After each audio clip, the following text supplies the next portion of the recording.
ramping up. And as you're familiar with BYD, which is also on the West Coast, I think they're ramping up production of their electric vehicles. Warren Buffett owns 10% stake in that. Why do you laugh? BYD is trying to compete. Why do you laugh? Have you seen their car? This plain-looking sedan is actually one of them. It's from Chinese automaker BYD. Bad-looking car. It sort of looks like a Corolla or maybe a Kia Optima. Vehicles that are ready, that are up to snuff in terms of quality, fit and finish, design, that remains to be seen yet. You don't see them at all as a competitor? No, I don't think they have a great product. In fact, because in 2024, while Tesla made $97 billion, BYD stood tall at $108 billion. And it likes to describe itself as the biggest car brand you've never heard of. Now China's BYD has overtaken Tesla as the world's largest seller of electric vehicles. Now it's beating Tesla with EVs only. Let us help you build your dreams. BYD.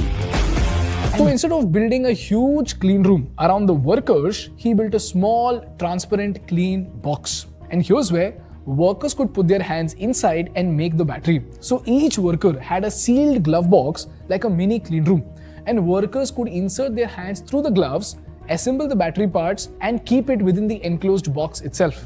This way, they could keep the dust out of the battery completely. The air inside was filtered and pressurized as per the clean room requirements. And this gave Wang three incredible superpowers. Firstly, only the actual battery cell assembly zone needed protection, not the whole building. Secondly, the cost of making the battery due to this box and several other strategies helped him reduce cost by 70 to 80%. And lastly, if Sony needed to scale their production, they needed to build another clean room with hundreds of crores in investment. But if BYD wanted to scale, they just needed to add more boxes and workers. That's it. And build simple machines like the glove box because the Chinese labor was cheaper than the machine. Like I said, in 1995, the monthly minimum wage was about $189.28, while in China, it was only $24.38. This is how BYD won giant clients like Nokia and Motorola. And by 2002, BYD had a 31% market share.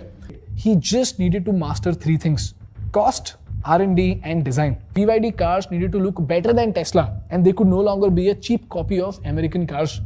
Normal lithium-ion batteries burst into flames at over 500 degrees Celsius. The nail penetration test. As you can see, engineers literally drove a nail through the battery until it penetrates completely, causing a short circuit inside. And the other batteries caught fire at over 500 degrees Celsius. But surprisingly, BYD blade gave out no smoke and no fire. In fact, it would barely touch temperatures of 30 to 60 degrees Celsius. BYD achieved full vertical integration where they do everything from mining to manufacturing to design to battery manufacturing to even recycling in-house.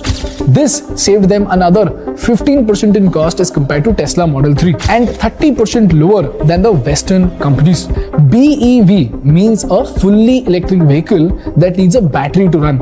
And PHEV is a hybrid vehicle where if your EV charging runs out, you can use your gas engine until the next charge. And by the way, PHEV stands for plug-in hybrid electric vehicle. You see, manufacturing a hybrid vehicle over a fully EV car had three major advantages. Firstly, the battery is usually the biggest cost driver and costs about 40% of the total cost of manufacturing. But in PHEV cars, you needed a smaller battery, so they cost around 20 to 30% less. Secondly, BYD hybrid, you can give people the cost advantage of an EV, but the dependability advantage of an IC engine car.